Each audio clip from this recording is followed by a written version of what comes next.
안녕하세요. 저는 요즘 여러분들 사연 듣는데 재미를 붙이고 사는 구독자입니다. 여기 올라오는 사연들을 들으면 참 다양한 사건, 사고들이 많아서 항상 재미있어요. 여러분들 사연을 들으면 내가 저 사람처럼 저런 상황이라면 어떻게 행동했을까? 사람의 도리라는 게 뭘까 생각해보게 됩니다. 보통은 서로 지켜야 할 도리를 지키지 않아서 문제가 되는 경우가 많더라고요. 제가 긴 인생을 산 건 아니지만 저에게도 비슷한 사연이 있어서 오늘은 제 얘기도 한번 들려드릴까 해요. 저는 아직 결혼한 지 채 1년도 되지 않은 30대의 새댁입니다. 20대 때부터 만나던 무던한 성격의 남편과 만나 결혼하고 이제 차츰 유부녀로서의 생활에 적응하고 있어요. 제 위로는 오빠가 한 명 있는데 저보다 2살 위인 오빠는 일찍 사고를 쳐서 20대 초반에 고등학생 때부터 사귀던 지금의 새언니와 혼전 임신으로 이른 결혼을 했습니다. 저야 그때 갓 20살이 되어 새로이 시작한 대학 생활에 정신이 없을 때였는데 나중에 저희 친정어머니에게 듣고 보니 저희 어머니 마음고생이 정말 이만저만이 아니었더라고요. 오빠는 어릴 적부터 제법 사고를 치던 편이었습니다. 공부에 영 관심이 없었던 것은 둘째 문제라고 치더라도 매일같이 쌈박질에 애들 돈이나 빼앗고 다니는 소위 말하는 일진이었습니다. 제법 모범생 축에 속하는 저는 자라는 내내 그런 오빠가 창피하고 참 싫었어요. 행여나 학교에서 오빠가 아는 척할까봐 오빠에게 괴롭힘 당한 애들이 혹시 저를 괴롭히는 건 아닐까 늘 노심초사했습니다. 저희 아버지는 정말 엄하신 분이었습니다. 그나마 제 할 일 알아서 하는 저에게는 좀 덜하시긴 했지만 오빠에게는 아마 저희 아버지가 세상에서 가장 무서운 사람이었을 겁니다. 아버지는 정신 못 차리는 자신의 유일한 아들이 사고를 칠 때마다 매섭게 체벌을 하셨거든요. 오빠가 사고 친 걸 들키는 날은 집안 분위기가 정말 말도 아니었습니다. 내가 니놈 사람 만들어 놓지 않고는 제명에 못 살겠다. 어딜 피해 당장 이리 오지 못해? 아버지 잘못했어요. 저 진짜 죽어요. 그만 좀 때리세요. 여보 이러다 진짜 애 잡겠어요. 고정하세요. 네? 당신이 맨날 이렇게 감싸니까 저놈이 정신을 못 차리는 거 아니야. 그렇게 혼나기 싫으면 애초에 혼날 짓을 안 하면 될 거 아니야. 이거 놓지 못해? 저는 정말 오빠가 지긋지긋했습니다. 고등학교만 졸업하면 이놈의 집구석 나가버리고 말 테다 이를 빠득 갈았습니다. 사고치는 오빠도 싫었지만 따끔하게 야단 한번 제대로 치지 못하고 우는 소리를 하는 엄마 말도 듣기 싫었어요. 그래도 네 오빠인데 내가 너한테 아니면 이런 소리를 어디서 하겠니? 듣기 싫다고. 오빠는 사고를 쳐도 앞에서 찍소리도 제대로 못하면서 그걸 왜 나한테 다 풀려고 들어? 아들은 말 한마디 하기도 어려우면서 딸한테는 자식한테 할 소리 못할 소리 다 해도 된다는 거야? 지겨워 죽겠어 정말. 저희 어머니는 정말 전형적인 그래도 아들이 잘 돼야 집안이 바로 서지 라고 생각하시는 분이었습니다. 가뜩이나 오빠와 엄마에 대한 반감이 가득했던 저는 그런 엄마 말에 맞장구 쳐줄 생각이 개미 눈꼽만큼도 없었고요. 그래서 장학생으로 대학교에 합격하자마자 집에 일만의 미련도 없이 기숙사 생활을 시작했습니다. 오빠가 새언니를 집으로 데리고 온 게 바로 그 무렵이었습니다. 당시 오빠는 대학은커녕 변변한 일자리 하나 잡지 못한 상황이었습니다. 그렇게 제 앞가림도 못하고 있는데 떡하니 배부른 새언니를 이런 방구 없이 집으로 데리고 왔으니 집안이 발칵 뒤집혔습니다. 제 밥벌이 하나 제대로 못하는 놈이 덜컥 애부터 만들어 와? 네가 아무리 생각이 짧기로서니 이젠 하다하다 이런 사고까지 치는구나. 나도 더는 네 놈을 못 견디겠다. 당장 내 집에서 나가! 그간 참을 만큼 참았던 아버지는 더는 오빠를 받아주지 않으셨습니다. 아이고 여보, 그래도 애까지 가졌는데 저렇게 쫓아내면 어떡해요. 고정하세요. 네? 엄마야 늘 하던 소리 똑같이 하시더군요.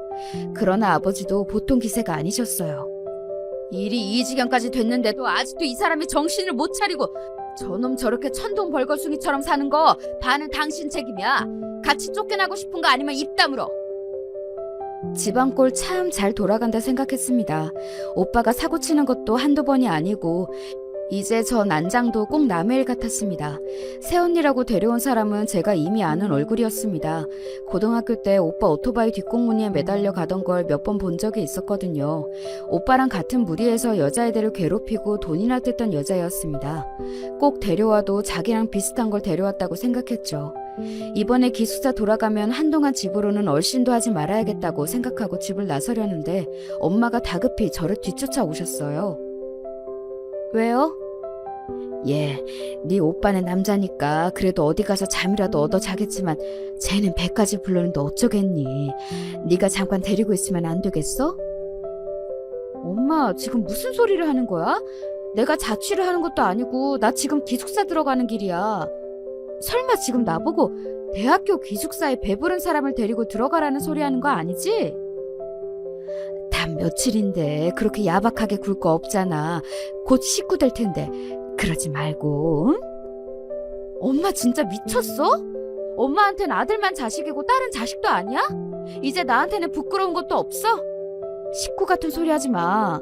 엄마 딸도 자식으로 대접 안 해줘놓고 나 혼자 아득바득 공부하느라 그 고생을 하는데도 칭찬 한번 제대로 해준 적 없으면서 사고치는 오빠한테만 이것저것 다 해주고 나 참고서 하나 살 때도 손 벌벌 떨게 만들어 놓고서는 오빠 사고친 것도 돈도 다 해준 거 내가 모를 줄 알았어?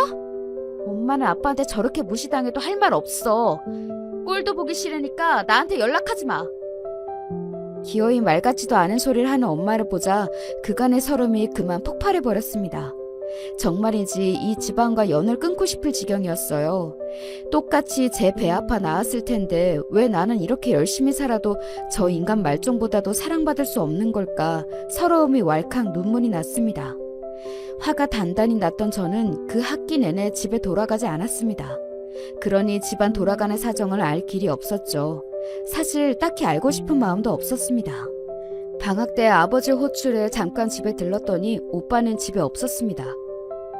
어쩌기로 했대요? 엄마 쪽으로는 눈길도 주지 않고 아버지에게 물었습니다. 뭐 어쩌기는 저들 알아서 살 일이지. 그간 부모 등골을 그만치 빼먹었으면 우리 할 도리는 다 했다. 너도 괜히 연락 받아주지 마라. 그놈 그거 쉽게 정신 차릴 놈이 아니니 괜히 어린 너한테까지 손 벌리려고 들지도 몰라. 애 있다고 안쓰러워서 한두 번 도와주다 보면 나중에 안 도와준다고 앙심 품을 놈이야 그놈이. 애초에 싹을 잘라야 한다. 뭐 제가 도와주려야 그럴 돈이나 있나요? 뭐 걱정 마세요. 저희끼리 대화를 주고받는 내내 엄마는 침울한 기색으로 말 한마디 꺼내지 않았습니다. 저도 불어 말을 붙이지 않았고요. 집에서 자고 가고 싶은 마음이 영 들지 않아 곧장 돌아가려는데 엄마가 저를 붙잡으셨습니다. 저번처럼 속 뒤지는 소리 할 거면 그냥 가게 두세요. 아니, 그런 게 아니라 너도 오빠 어쩌고 있는지 궁금한 것 같아서. 너희 오빠 요새 일 나가 방도 하나 구해서 며느라기랑 같이 살고 있고. 그새 며느라기가 됐나 보네요. 그래도 점점 산달이 다가오는데 혼인신고는 해야지. 이제 진짜로 우리 식구가 되었으니 네 눈엔 안 차겠지만 너무 고깝게만 보지 말고, 응? 고깝고 자시고 할 것도 없어요. 어떻게든 살던 관심 없으니까. 어차피 엄마가 잘 챙겨주시겠죠. 너 그렇게 보내고 엄마도 반성 많이 했어. 엄마가 네 오빠 사고치고 다니느라 그거 수습할 생각만 한다고 너 크는데 제대로 해준 것도 없고 엄마가 미안해.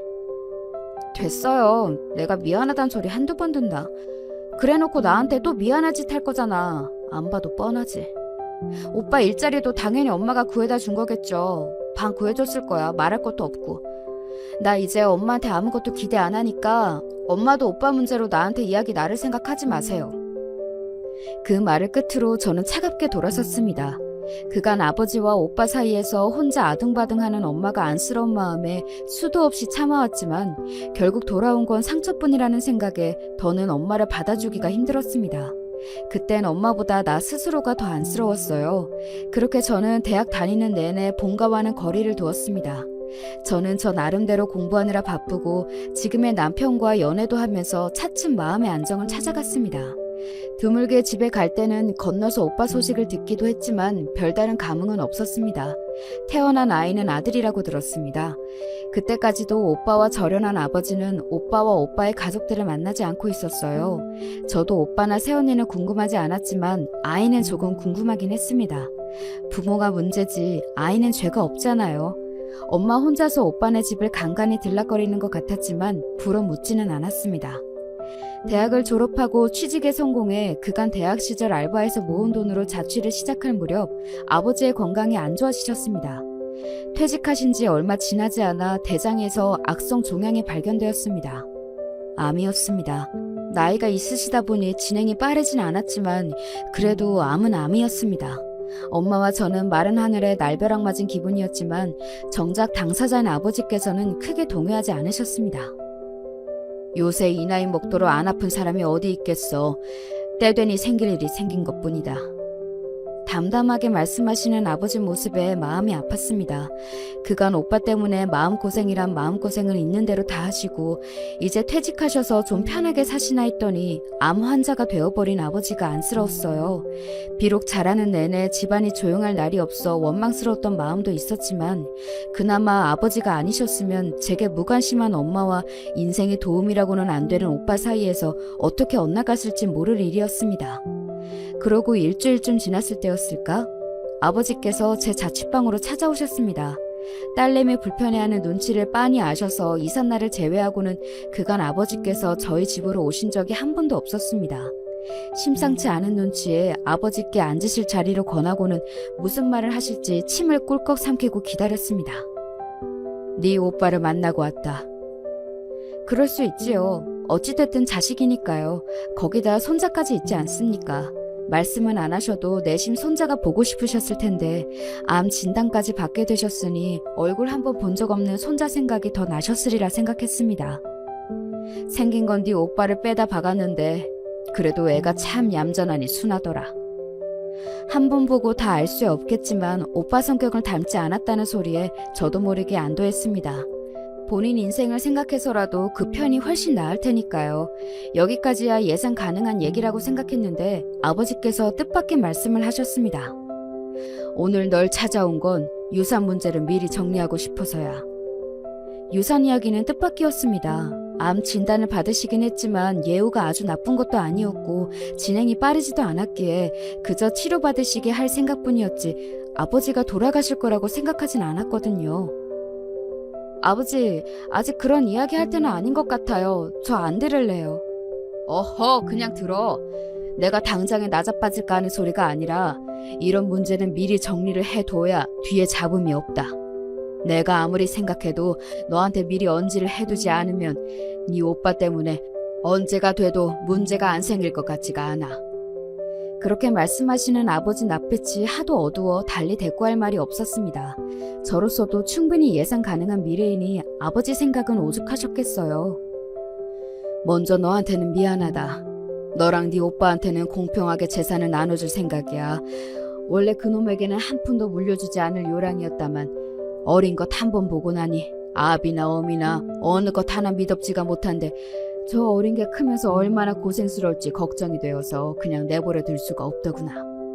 가뜩이나 네 엄마가 사고치는 네 오빠만 챙기고 밑빠진 독에 그리 물을 부었는데 머리로는 너한테 유산이 더 돌아가는 게 당연한데 이런 결정을 해서 너한테 면목이 없다.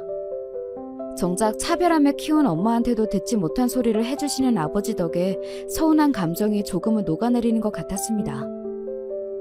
아버지 재산 아버지 뜻대로 하시는데 왜 저한테 미안하세요? 그러지 마세요.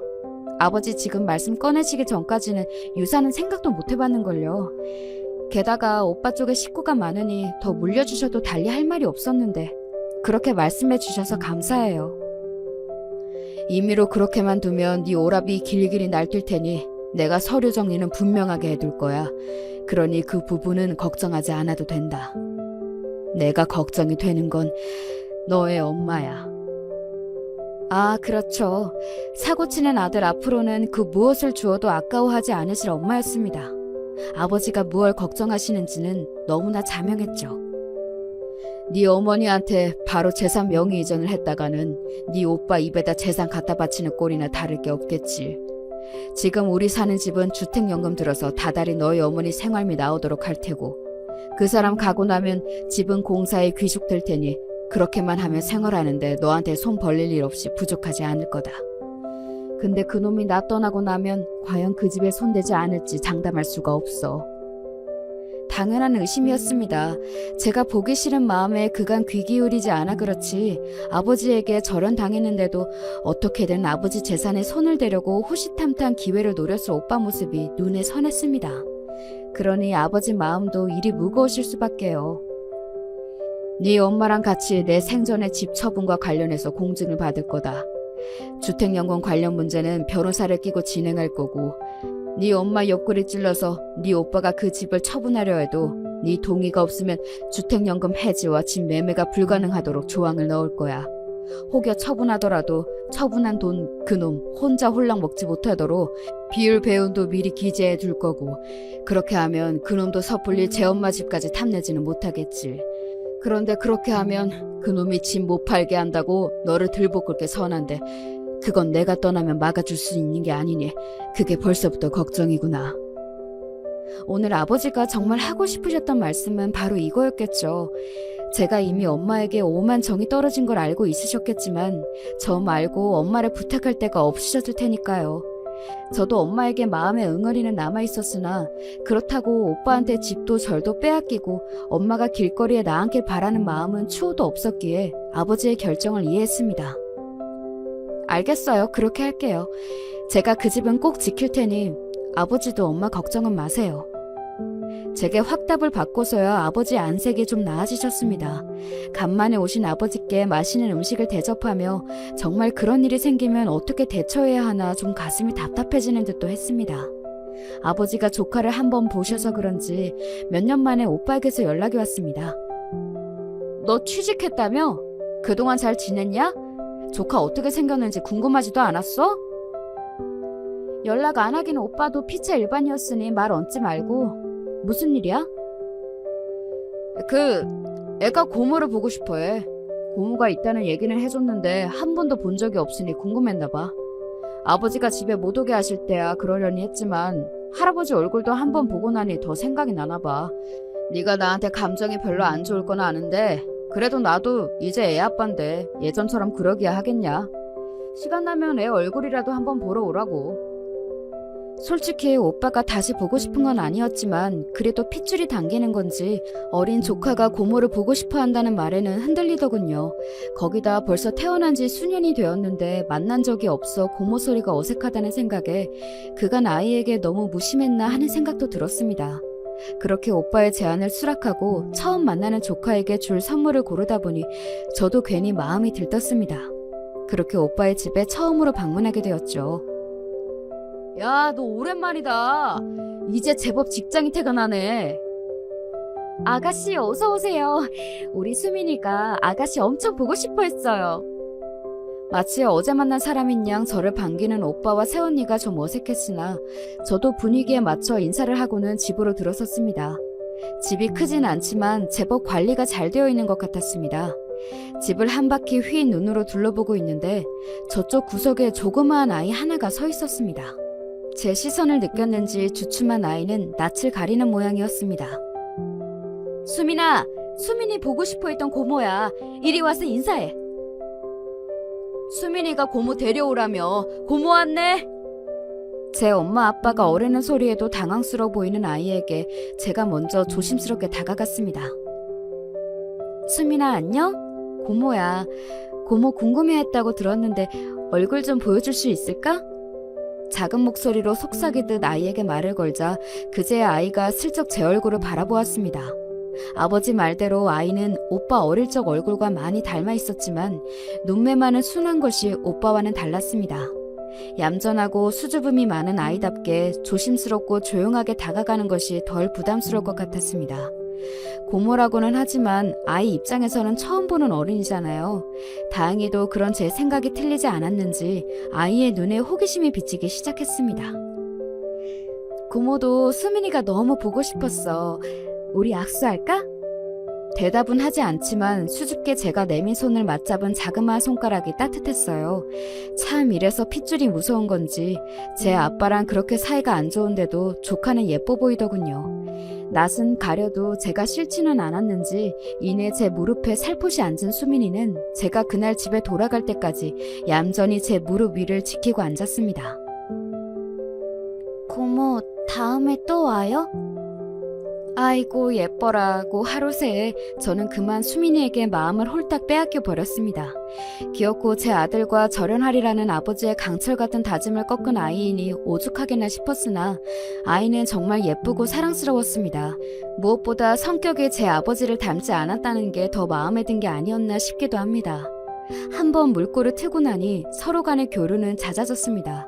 저도 그간 엄마와 소원해진 탓에 본가에 잘 방문하지 않았는데 아무래도 사이에 수민이가 끼다 보니 저도 가끔씩 본가에 들르게 되더라고요. 특히 아버지가 수민이를 보면 기뻐하셔서 그 모습도 보기가 좋았습니다. 항암 치료를 받으면서 힘드실 아버지께 수민이가 위안이 되어주어 고마웠습니다. 그렇게 집에 드나들다 보니 자연히 엄마와도 마주치는 일이 잦아지게 되었죠. 엄마는 간만에 보는 제 눈치를 보면서도 오랜만에 집에 딸이 와 있다는 게 기쁘신 것 같아 보였습니다. 예, 이것도 좀 먹어봐. 너 이거 좋아하잖아. 알아서 먹을게요. 잘 먹고 있어요. 정작 잘할 때는 오빠 좋아하는 반찬 위주였던 식탁에 제 입맛에 맞는 음식들이 올라왔습니다. 엄마 딴에도 저와 잘 풀어보려고 노력하시는 게 느껴졌어요. 저는 예전처럼 엄마의 감정 쓰레기통 노릇을 다시 할 생각은 추호도 없었지만 그저 이 정도 거리라면 나쁘지 않겠다는 생각을 했던 것 같습니다. 조금 이상했던 건 오빠와 올케가 저를 대하는 태도가 좀 미심쩍었다는 겁니다. 처음에는 오랜만에 다시 만난 동생이고 또 오빠 말 맞다나 저도 이제 부모가 되었으니 그래도 좀 정신을 차린 것이 아닐까 했지만 그러기에도 둘의 태도에는 뭔가 석연치 않은 구석이 있었습니다. 아버지와 대화 중에 지나는 말로 제가 그런 말을 하자 아버지께서 한 말씀 하셨습니다. 아마 내가 한 말 때문일 거다. 무슨 말이요? 오빠랑 언니한테 따로 무슨 말씀 하셨어요? 내가 믿는 자식은 너 하나뿐이라고. 집안일이든 재산 문제든 나는 모든 문제는 너랑 상의하고 결정한다고 그랬다. 이 집에서 어른 노릇하는 건 너니까 니들도 깍듯이 대하라고 아주 엄포를 놓았지. 그런 소리를 다 하셨어요? 답지 않게 밑밥까지 깔아두셨다는 말씀에 아버지의 근심이 얼마나 큰지 새삼 실감이 났습니다. 나 가고 나면 재산 한몫 챙길 생각에 만만일 텐데 뭐라도 콩고물이라도 떨어지려면 너한테 밑보이면 안 되겠다 싶었겠지. 내가 허투루 말하는 사람도 아니고 미리 재산 정리 다 맞춰놓은 것 너한테만 이야기했으니 미리 잘 해둬야지 싶겠지. 그제야 그 둘이 저를 대하는 태도가 이해가 갔습니다. 단순히 저한테 잘해주는 게 아니라 제 눈치를 살살 보는 게 저도 느껴졌거든요. 그래도 수민이 낳고는 정신 좀 차린 것 같던데 설마 전처럼 굴지 않겠죠. 저들도 부모인데 애보기 부끄러워서라도 그러겠어요? 모르는 소리 마라. 사람 그렇게 쉽게 바뀌는 거 아니다. 내 자식이지만 저놈이야 일찍부터 싹이 글렀고 애 엄마도 내 앞에서나 눈치 보는 신용하며 싹싹하게 굴지. 네 엄마는 벌써부터 아주 바보로 본다. 내 앞에서는 자제하기는 하는데 가끔 애한테 버럭하는 걸 보면 집에서는 또 얼마나 애한테 드자비를 할지도 걱정스럽고. 엄마를 바보로 본다는 말이 걸리긴 했지만 그동안 오빠에게 해오던 걸 올케에게도 별다를 것 없이 했다면 엄마가 호구를 잡힐 만도 하다는 짐작은 갔습니다. 그보다는 애한테 버럭한다는 게 마음이 쓰였습니다. 큰소리 한 번 안 내는 순한 아이인데 뭐 그렇게 버럭할 일이 있을까 싶기도 했지만 그 두 내외의 성질머리를 아는 제 입장으로는 설마 그 성질머리를 제 자식에게 그대로 부리고 있을까봐 걱정스러웠어요. 아니겠지. 설마 제 자식한테까지 그러겠어? 생각하면서도 학교 당할 때 개차반 오빠에게 당할 만큼 당해본 제 입장에서는 걱정이 되지 않을 수가 없었죠. 혹시 애한테 함부로 하는 것 같아요? 둘 다 제가 봐온 게 있어서 그런지 아버지 말씀 듣고 보니까 걱정을 안 할 수가 없네요. 내가 혹시 몰라서 애랑 둘만 있을 때 슬쩍 살펴보긴 했는데 그래도 몸에 멍이나 상처가 없는 걸 보니 손버릇이 나쁘게 굴지는 않을 것 같다. 근데 애가 하는 얘기를 가만히 들어보면 둘이 싸우기도 자주 싸우는 모양이야. 그럴 때마다 애한테 화풀이 하듯이 말하는 것 같은데 가뜩이나 성정에 소심한 수민의 성격을 버리는 건 아닐지 걱정이다. 싸우면 애 안 보는 데서나 싸울 일이지 성격이 보통이 아닌 두 사람이 싸우면 집안 꼴이 어떨지 눈앞에 보이는 것 같았습니다. 눈에 넣어도 아프지 않을 조카가 매일같이 그런 환경에 노출되어 있다고 하니 아이에게 더 신경이 쓰였죠. 오빠 집에 자주 가세요? 어? 흔치 않게 제가 먼저 말을 붙이자 엄마가 놀라신 듯 저를 돌아보셨습니다. 혹여 제 오빠 마음에 안 드는데 제 마음을 상하게 하는 건 아닐까 말을 고르시는 듯 보였습니다. 아니, 가끔 수민이도 볼 겸 애들 살림도 봐줄 겸 가지. 살림을 봐주신다고요? 아니, 애엄마가 가끔 일을 나가거든. 어릴 때 시집와 그런가 아직 살림에 손이 익지 않은 데가 있는 것 같아서. 아니, 내가 그렇다고 다 해주는 건 아니고 눈에 보이는 것만 수민이 보면서 살짝씩. 더 듣고 싶지 않아서 거두절미하고 수민이 이야기로 넘어갔습니다. 수민이 보는 앞에서 오빠랑 올케가 많이 싸워요? 그러자 엄마 표정이 대번에 어두워졌습니다. 그러면 그렇지 싶었죠. 사람 참 쉽게 바뀌질 않아요. 그래도 제 자식 앞인데 어쩜 그렇게 둘 다 생각이 없나 한숨이 나왔습니다.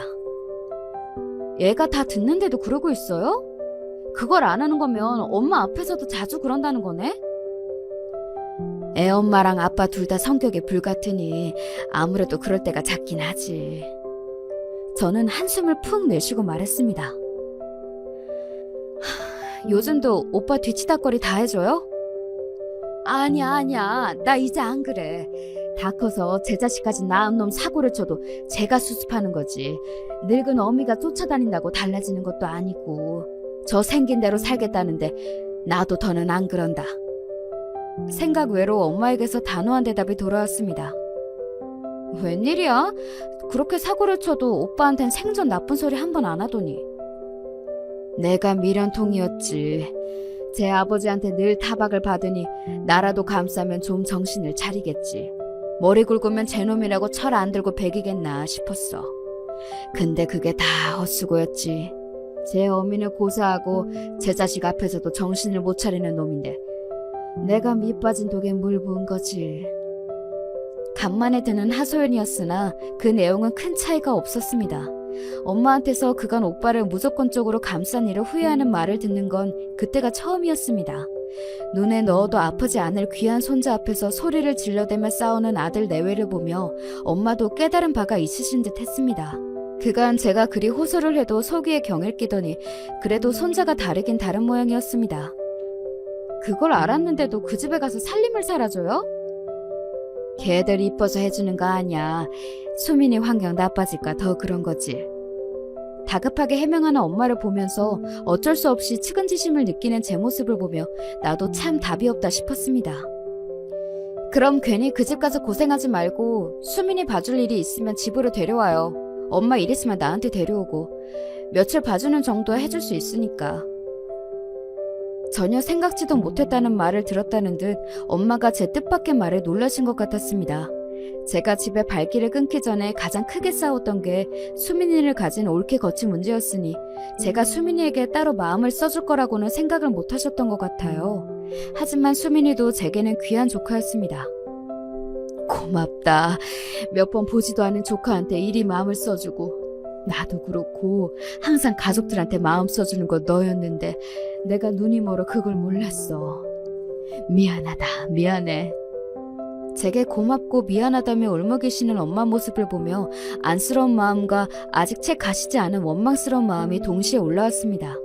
그걸 진작 아셨다면 가족이 이 꼴이 되지도 않았을 텐데 하는 마음이 들었지만 돌보아야 할 아이가 있는 이상 이런 제 응어리는 다음 문제였습니다.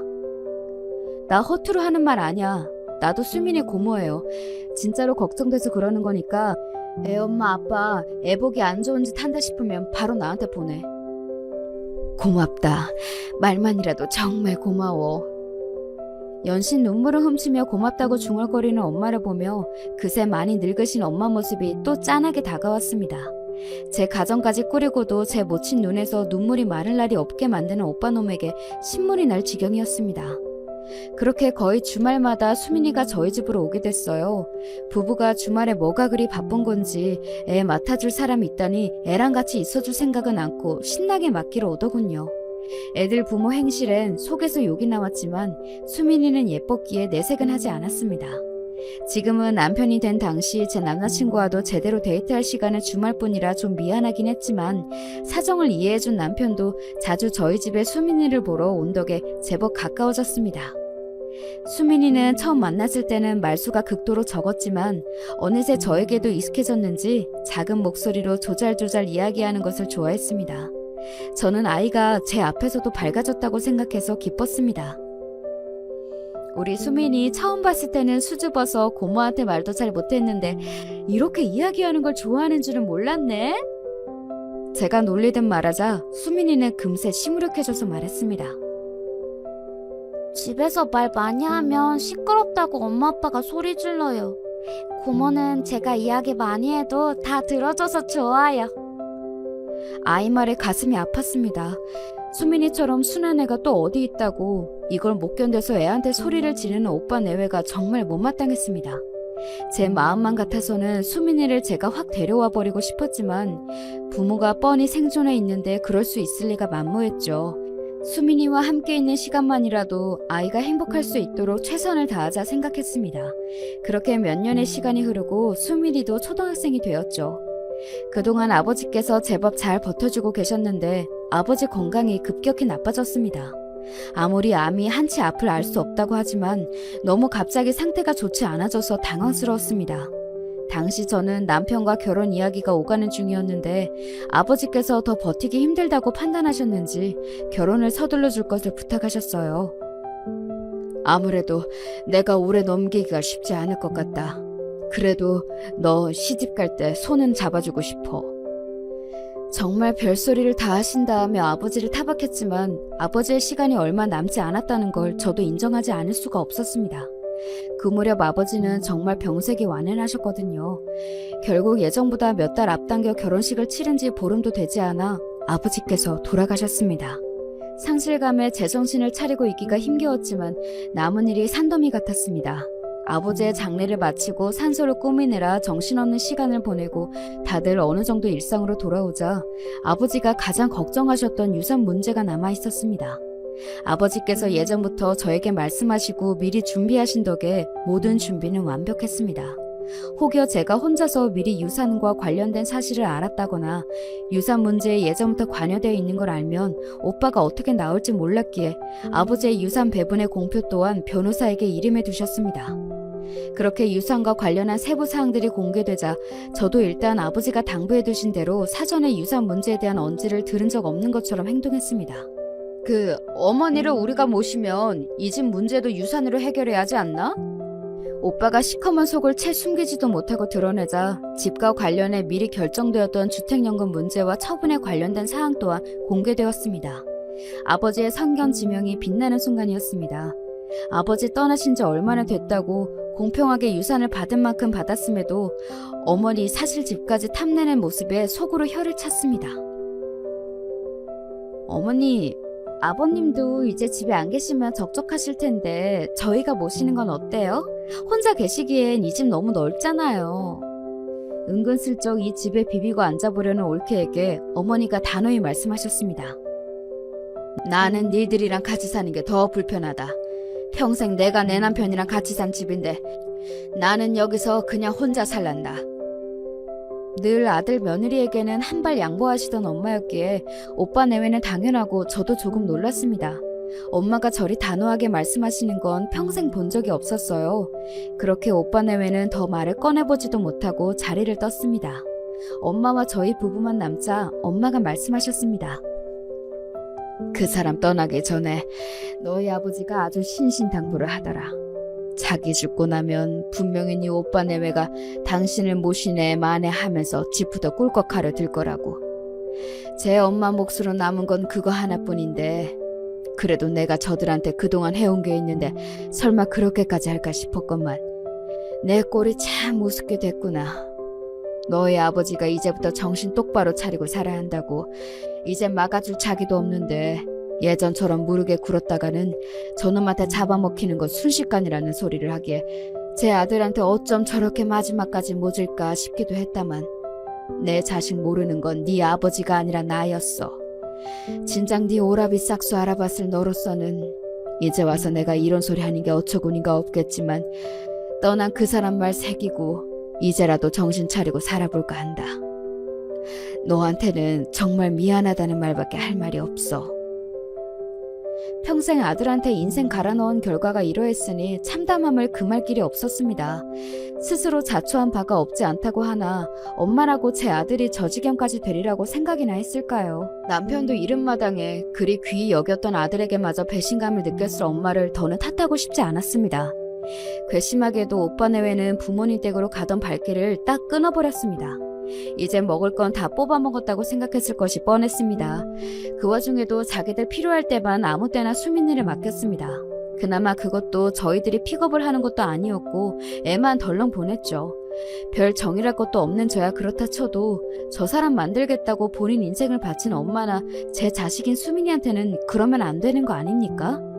여전히 상종 못할 인간들이라고 생각하며 사춘기를 맞이한 수민이에게 더욱 마음을 썼습니다. 그러던 오빠에게 갑자기 연락이 왔습니다.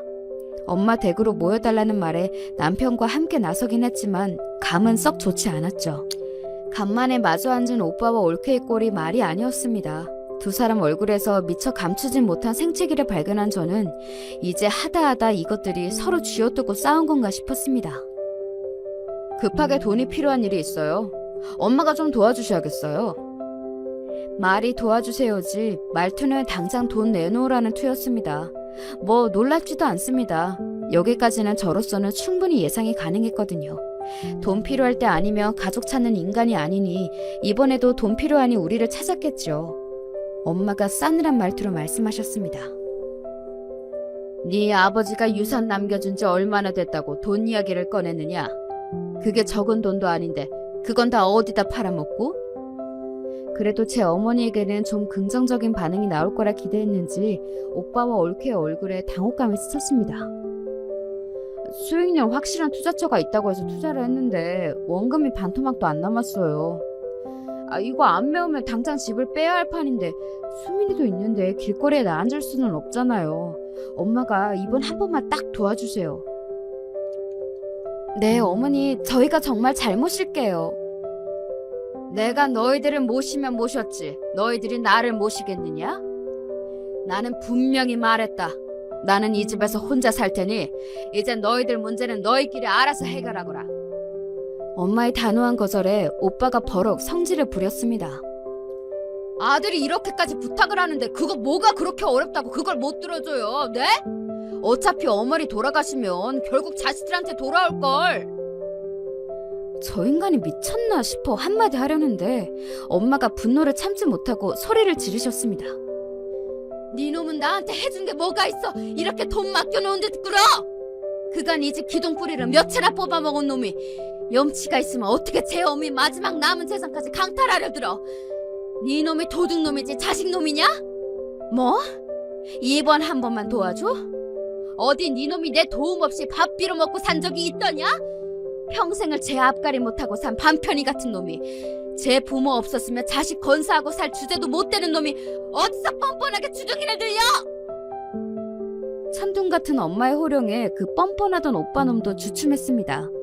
늘 제게 납작 엎드리는 모습만 보았지 항상 만만하게 생각하고 제 지갑으로 여기던 엄마가 제게 저런 막말을 쏟아내리라곤 상상도 못했을 테니까요. 하지만 엄마는 그간 쌓일 대로 쌓인 것들이 제대로 터진 모양인지 분노를 다스리지 못하셨습니다. 네 잘못으로 길바닥에 나앉을 지경이면 당장 나가서 밥벌이할 생각을 해야지. 자식까지 딸린 놈이 제 부모 갉아먹을 생각으로만 만만하구나. 내 죽어도 너한테는 이 집 내줄 생각 없으니 나가서 투자금을 찾아오든 길바닥에서 굶어 죽든 네 놈 좋을 대로 살아라. 그 말을 끝으로 엄마는 자리를 박차고 일어나시더니 우악스럽게 아들 내외를 잡아 끌고 선수 집 밖으로 쫓아내시고는 문을 쾅 닫으셨습니다. 저희 부부는 내내 얼빠진 얼굴로 그 광경을 지켜보고 있었죠. 여전히 분을 참지 못하시고 씩씩대시던 엄마가 저희를 돌아보며 말씀하셨습니다. 내 장서방한테는 정말 못 볼 거를 보였네. 내가 그간 천지분간 못하고 저놈 하나 사람 만들지 못한 벌을 이렇게 받는가 봐. 너한테도 맨날 이런 꼴만 보여 미안하다. 평생 이런 추잡스러운 꼴만 보게 만들었으니 어미한테 정이 안 떨어지려야 안 떨어질 수가 있었겠어. 내가 너한테는 정말 면목이 없다. 면목이 없어. 주저앉아 흐느끼는 엄마를 제 남편이 부축해 일으켜드리고는 어쩔 줄은 몰라 했습니다. 저는 참담한 기분을 느끼면서도 이전과는 확연히 달라진 엄마의 반응에 이제는 정말 예전 같은 실수를 반복하지 않으실 거라는 신랄 같은 기대감 역시 느꼈습니다. 그러나 이런 엄마와는 달리 여전했던 오빠와 올케는 엄마에게 쫓겨난 날 이후에도 엄마 집 앞을 찾아가거나 저와 제 남편, 엄마한테 수백 번 전화를 돌리며 돈을 해달라고 요구했습니다. 인간아, 양심이 있으면 그만 귀찮게 굴고 네 앞가림은 네가 해라. 지금까지 그러고 살았으면 이제 정신 차릴 때도 한참 지났다. 너 진짜 수민이 보기에 부끄럽지도 않아? 조카를 생각하면 더 이러면 안 되지. 너 진짜 수민이 길바닥에 나앉는 꼴 보고 싶어? 정말이지 답도 없는 인간이었습니다. 평생을 대면대면하게 살아온 저한테 이 정도인데 엄마가 얼마나 시달리고 계실지는 보지 않아도 눈에 보이는 듯 했습니다. 요새도 집 앞으로 찾아오고 그래요? 그러든지 말든지 절대 문 안 열어줬다. 이제 보니 내가 아들이 아니라 짐승 새끼를 키웠어. 짐승도 저 키워준 어미는 안 물어뜯으니 저건 악귀다, 악귀야. 엄마 입에서 나오는 오만 정이 다 떨어졌다는 말투에 제가 다 놀라울 지경이었습니다. 정말로 내가 예전에 원망했던 엄마 모습은 없는구나 싶기도 했어요. 잘하셨어요. 마음 약해지지 말고 지금 하는 대로 하세요. 온 가족의 싸늘해진 태도에도 불구하고 오빠와 올케는 지부했습니다. 그렇게 한 달 가까이 시달렸을까 엄마에게서 온 가족 호출령이 떨어졌습니다. 어머니, 어쩐 일이세요? 그간 내내 문정박대 당하다 뜻밖의 받은 엄마의 연락에 헐레벌떡 달려온 오빠네외가 뭐라도 떨어질까 싶은 기대감에 눈을 번쩍거렸습니다. 엄마 마음을 약하게 만들 심산인지 수민이까지 대동한 오빠네외가 정말 징그럽게 느껴졌어요. 오랜만에 보는 조카의 풀죽은 얼굴에 그만 제 마음이 아파왔습니다.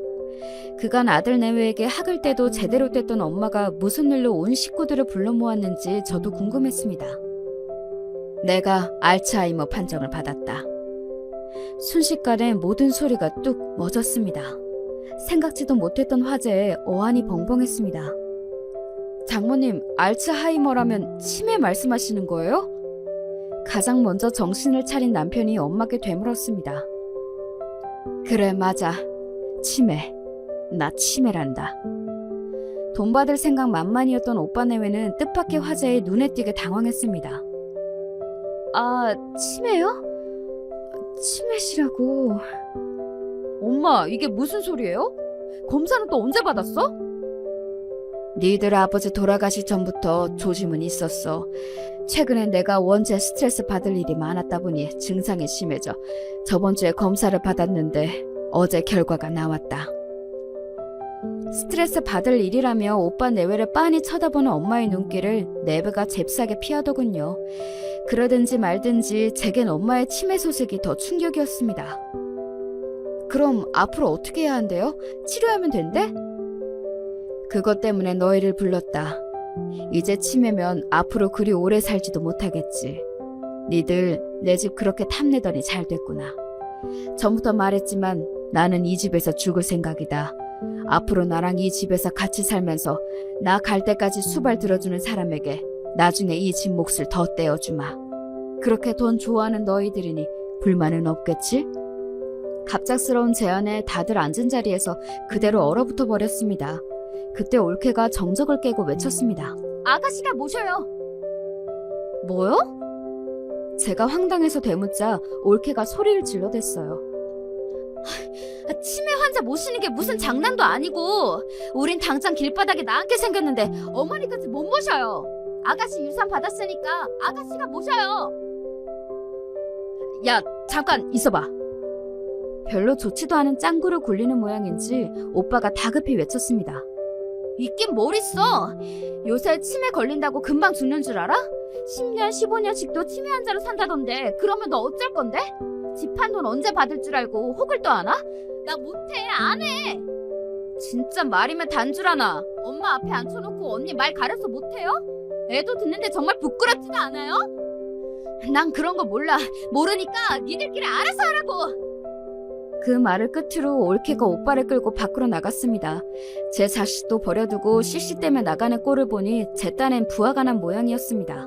그때 한마디도 않던 수민이가 조용히 입을 열었어요. 제가 할머니 수발 들 테니까 제발 여기서 살면 안 돼요? 아이의 말에 모두 할 말을 잃었습니다. 아직 중학생도 되지 않은 아이의 입에서 오죽하면 저런 말이 나왔겠습니까? 저는 수민이를 끌어안고 사과했습니다. 수민아, 고모가 미안해. 어른들이 네 앞에서 못 볼 꼴을 보였다. 미안해, 수민아. 딸과 손자가 얼싸안고 눈물을 흘리는 모습을 보는 엄마의 얼굴이 참담함으로 일그러졌습니다. 아이를 진정시키고 저는 분한 마음을 이기지 못하고 오빠와 올케에게 번갈아 전화를 걸었지만 연결되지 않았습니다. 혹시나 싶어 남편 전화로도 걸어보았는데 역시나였어요. 집에서 나간 지 얼마나 됐다고 곳에 차단을 박은 거였습니다. 정말 뭐 이렇게 기막힌 인간들이 다 있나 싶었습니다.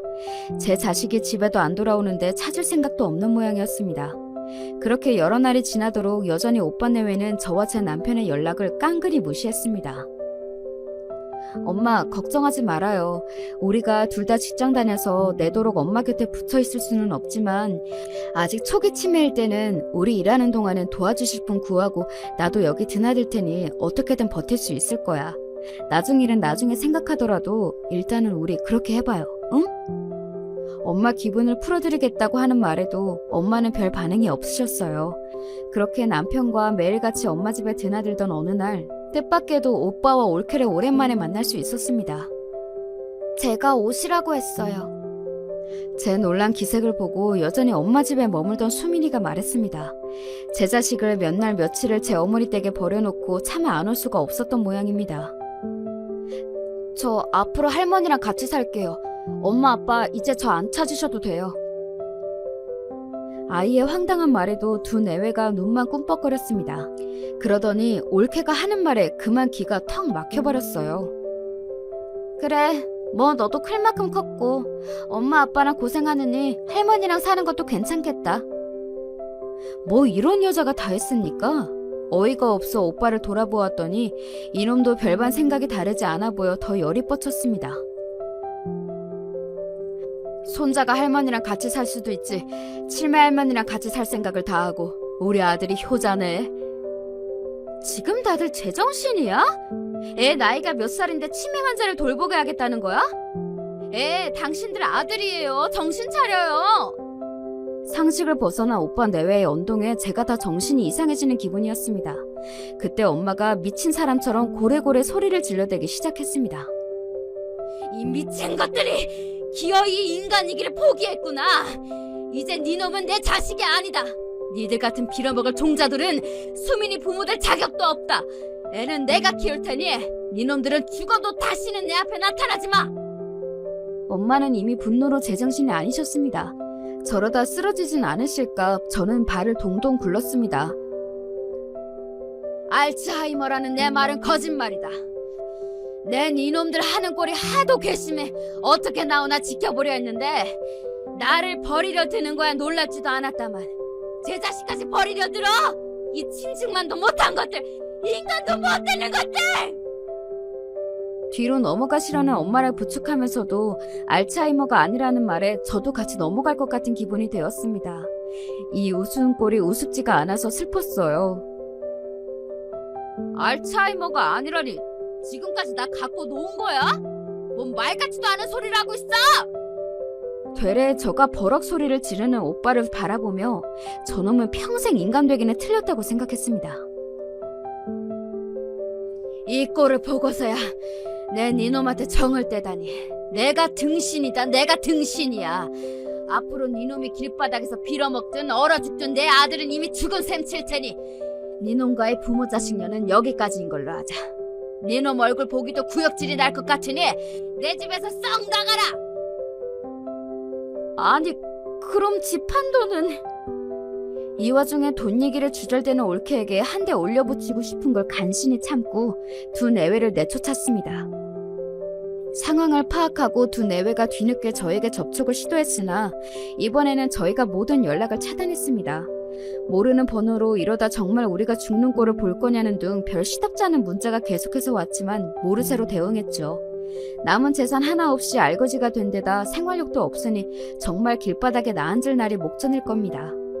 돈 나올 구석인 제 모친과 동생에게도 완전히 버림받았으니 이제야 세상의 냉혹함을 온몸으로 부딪히게 되겠지요. 이젠 정말이지 그 꼴로 오빠 내외가 죽는데도 별 감흥이 일지 않을 것 같은 기분이에요. 그 이후로 수민이는 엄마와 같이 살고 있어요. 저희 부부도 자주 들려 시간을 보내면서 아이 정서는 오히려 제 부모와 살 때보다 많이 안정되었습니다. 저희 엄마는 아들 내외와 드디어 완전히 절연하고 그 허전함을 예쁜 손자 보는 낙으로 채워가고 계십니다. 기본적인 도리를 다하지 않은 인간을 혈연이라고 무작정 감당할 수는 없죠. 부모 자식이라고 내맘 같지 않은 게 씁쓸하지만 저희는 이제야 비로소 평화를 찾았습니다.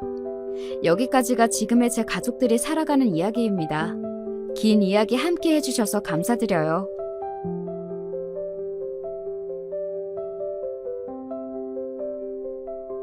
안녕하세요. 저는 경기도에 사는 50대 후반 여성입니다. 저는 현재 남편과 딸 하나를 둔 가정의 아내이자 엄마로 살고 있어요. 작게 알바 같은 일들은 해봤지만 아이를 낳고 나선 가정주부로 지내고 있습니다. 딸아이는 얼마 전에 결혼을 했어요. 저와 남편은 중매 결혼을 했습니다.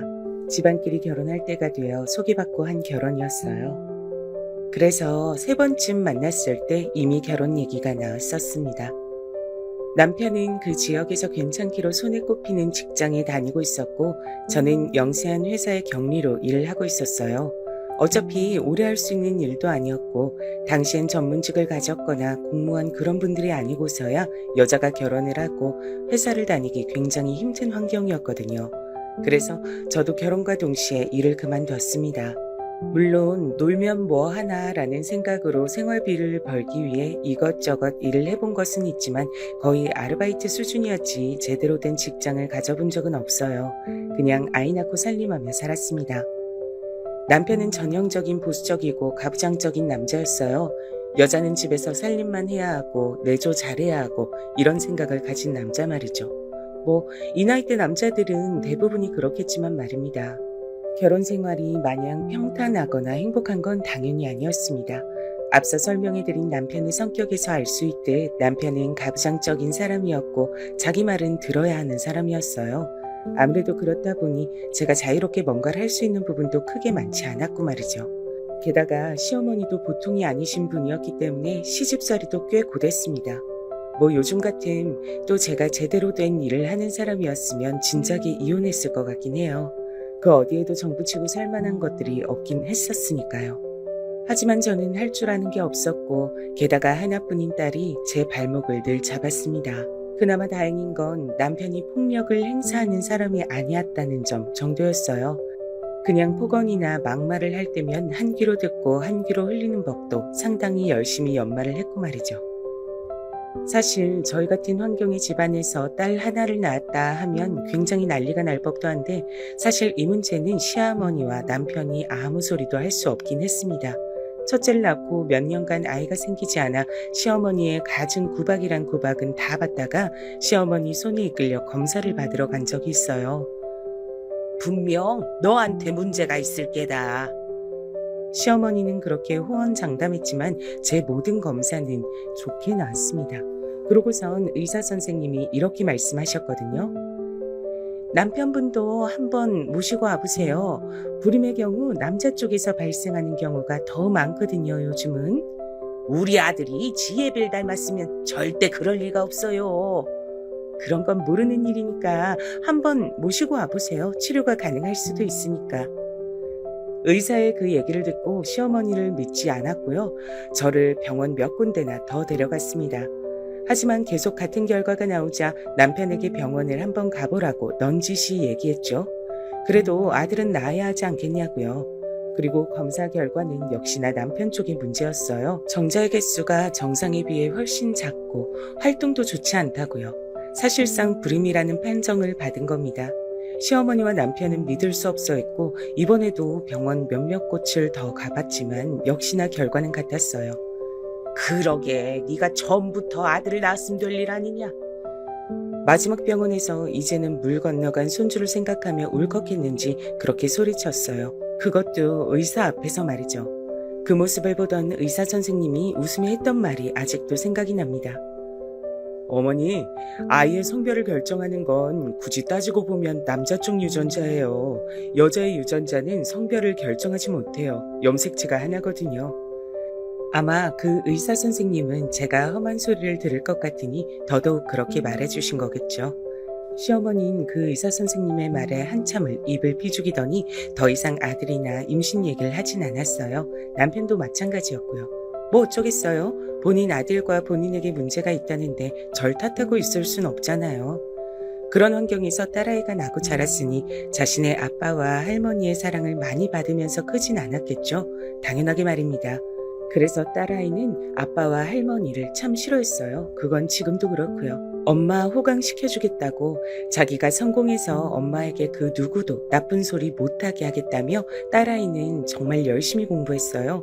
딸이라고 공부는 해서 뭐하냐며 제대로 된 학원 하나 보내주지 않는 아빠에게 원망 섞인 소리 한번 하지 않고 말이죠.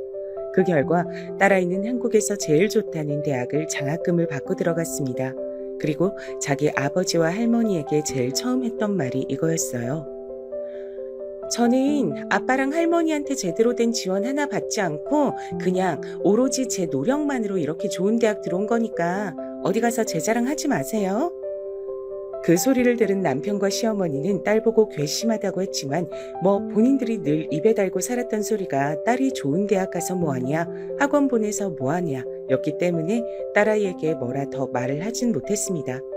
그리고 딸아이는 한국에서 제일 좋다는 회사의 연구원으로 취직했고 거기서 사위를 만났어요. 사위도 마찬가지로 많이 배우고 똑똑한 사람이었습니다. 게다가 집도 굉장히 잘 살았어요. 상견례 자리에서 만난 사돈댁이 굉장히 부자에 많이 배운 사람들 같아서 제가 기가 죽었고 남편이 나오면서 부시렁거렸었거든요. 뭐가 그렇게 대단하다고 저렇게 잘난 채들이야? 하고 말이죠. 하지만 남편의 말과는 달리 그분들은 그런 분들이 아니었습니다. 딸아이와 사위의 결혼도 자신들만 좋다면 찬성이라며 집안이 이렇게 차이가 남에도 불구하고 반대 한번 하지 않고 허락했고 또 상견례 자리에서 남편이 조금 무리한 질문과 말들을 했을 때도 허허 실실 웃으시며 대답하셨거든요. 저는 정말 마음에 들었어요. 너라도 좋은 집에 좋은 환경에서 살 수 있어서 얼마나 다행인지 모른다. 엄마는 딸이 엄마 팔자 담는다고 하는 말이 세상에서 제일 싫고 무서웠는데 넌 아닌 것 같아서 정말 너무너무 다행이야. 그런 말 하지 마. 난 다시 태어나도 엄마 딸 할 거야. 그렇게 말해주는 딸아이가 얼마나 고마웠는지 몰라요. 아무튼 딸아이는 정말 좋은 집에 시집을 갔습니다. 그리고 대접받으며 살고 있어요. 아직도 말이죠. 가끔 딸아이의 시부모님들이 딸아이를 금이야 우기야 아껴주는 걸 보면 너무 다행이다 싶으면서도 한편으론 부러울 정도로 말입니다. 언젠가 딸아이가 이런 말을 한 적이 있어요. 내가 엄마 호강시켜 줄 거야. 꼭. 그런 생각 안 해도 돼. 네가 잘 사는 게 엄마가 행복한 거야. 아니야. 두고 봐. 딸아이는 그 이후에 몇 번이나 저에게 취미 활동 같은 걸 할 수 있게 이것저것 학원들을 보내주기 시작했어요. 그렇게 배운 것들이 꽃꽂이, 커피, 뜨개질 같은 것들이었습니다. 그리고 그런 것들을 배우고 나면 꼭 재밌었는지, 적성이 맞는지 이런 걸 묻곤 했죠. 그래서 한 번은 제가 물었습니다. 그런 건 왜 그렇게 물어봐? 엄마가 평생 할 수 있는 일을 찾았음 해서. 내가 일을 했으면 좋겠어? 단순히 돈을 벌어라 이게 아니라 엄마가 좋아하는 일을 찾았으면 좋겠어. 그리고 그런 일을 하면서 돈을 벌면 삶의 만족도가 올라가거든. 난 그냥 엄마의 꿈을 찾아주고 싶은 거야. 라고 말이죠. 그 얘기를 듣고는 딸에게 엄청나게 감동했어요. 그리고는 조금 더 열심히 이것저것 배웠던 것 같습니다. 그러던 와중에 사실 저는 요리를 하는 게 엄청 재밌는 사람이란 걸 깨닫게 됐어요. 억지로 할 땐 몰랐는데 어쩌다 배우고 보니 정말 재밌는 거였더라고요. 그리고 재능도 있었습니다. 그렇게 잔소리를 많이 하는 남편과 시어머니도 제 음식 솜씨론 뭐라고 하신 적은 단 한 번도 없었으니 말입니다. 그래서 조금 더 본격적으로 배워보고 싶은 게 있냐는 딸아이의 질문에 주저없이 요리라고 했고 딸아이는 정말 기뻐했어요. 제가 뭔가를 배우고 싶다고 의사표현을 한 게 처음 있는 일이었으니 말입니다. 그렇게 요리를 배우던 어느 날 딸과 사위가 찾아와 조심스럽게 이야기하더군요. 제가 어머니 요리를 먹어보고 드린 말씀인데 식당 같은 걸 해보면 어떨까요? 혼자 먹기엔 너무 아까운 솜씨라. 창업을 한다는 게 힘든 일이긴 하니까 엄마도 충분히 고민해보고 얘기해줬으면 좋겠어. 근데 난 엄마가 새로운 일을 해봤으면 싶어서 적극적으로 찬성이야. 라고 말이죠. 사실 한 번도 생각해 본 적이 없었거든요. 이제 와서 그런 일에 도전한다는 것 자체를 말입니다. 딸아이와 사위가 창업 비용은 걱정하지 말라며 자신들이 투자하겠다 했지만 그것도 쉽게 받아들일 수 없는 문제긴 했잖아요. 그래서 고민을 조금 해본다고 했습니다. 그 즈음이었어요. 그 일이 터진 게 말입니다. 저희 친정어머니가 많이 아프셨어요. 원래 척추가 상당히 안 좋으셨는데 나이가 드시면서 그게 더 심해졌거든요. 그래서 제대로 앉아있지도 못하셨습니다. 물론 걷는 건 더더욱 힘들어하셨고요. 수술 받아. 아이고 됐다. 그거 한두 푼 하는 것도 아니고 내가 좀 불편하고 말면 될걸. 다른 것도 아니고 허리가 아픈 건데 뭐가 좀 불편하고 말고야. 수술 받아. 혹시 비싸서 그래? 척추 수술 비용만 거의 2천만 원이었거든요. 제대로 움직이지도 못하고 누워있는 엄마를 보니 정말 그대로 둘 수가 없겠더라고요. 제가 그동안 남편 몰래 모아온 돈이 있긴 했지만 그걸론 모자랐어요. 그래서 남편에게 슬쩍 말을 꺼냈습니다. 엄마, 수술 시켜드려야 할 것 같아. 제 말에 남편이 갑자기 소리를 버럭 지르더군요. 그 소리에 정말 놀랐습니다. 그걸 왜 나한테 얘기해? 돈이라도 달라는 거야, 뭐야? 노인네가 저러고 아무것도 못하고 누워서 아파하는데 수술은 시켜드려야지. 그냥 보고만 있을 순 없잖아. 척수 수술 그거 한두 푼 하는 것도 아닌데 그래서 돈이 없는 것도 아니고 그냥 보고만 있어? 어차피 늙은 사람 뭐하러 고쳐서 더 오래 살게 해?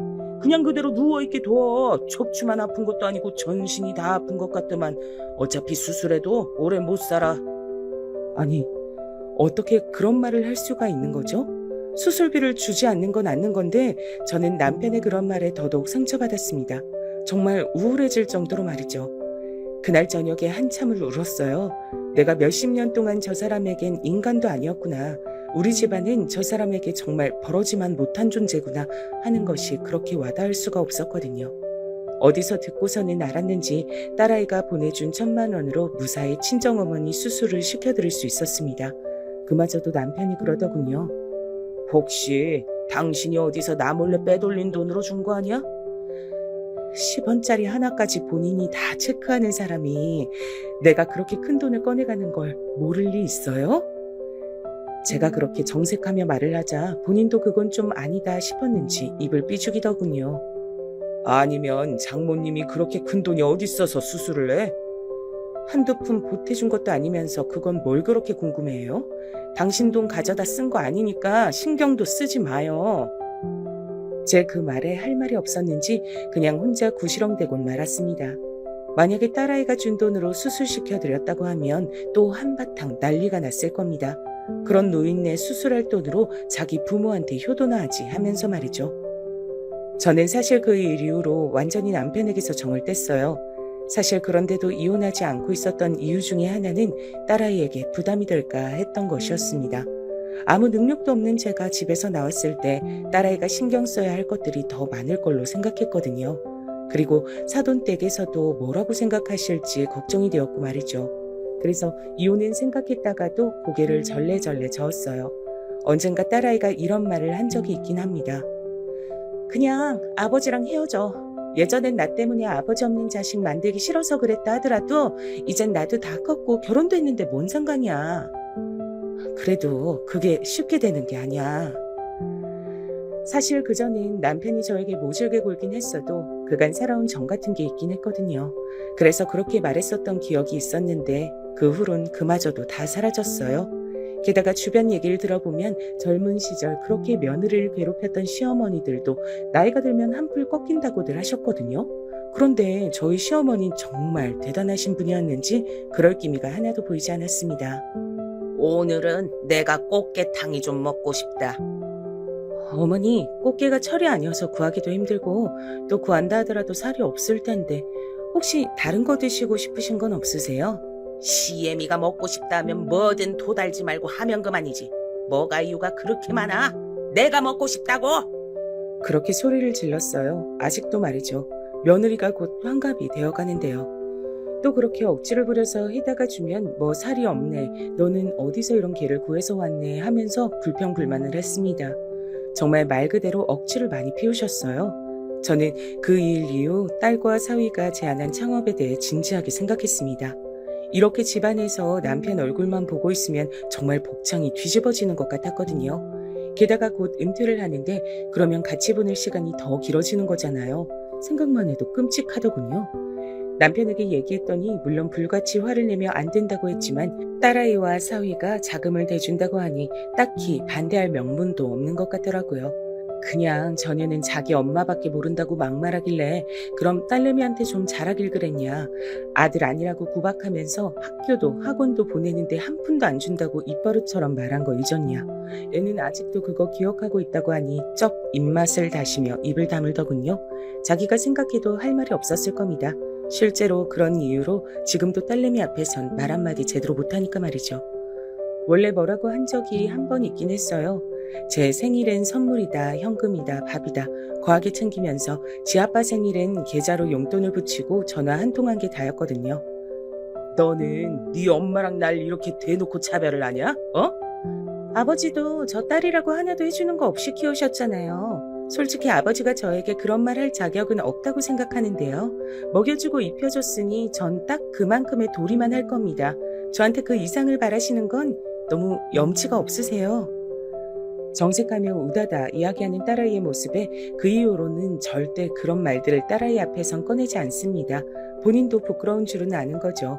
그래서 그 창업 문제도 제 앞에서만 뭐라 마음에 안 든다고 얘기했을 뿐 딸 앞에서는 말 한마디 못했어요.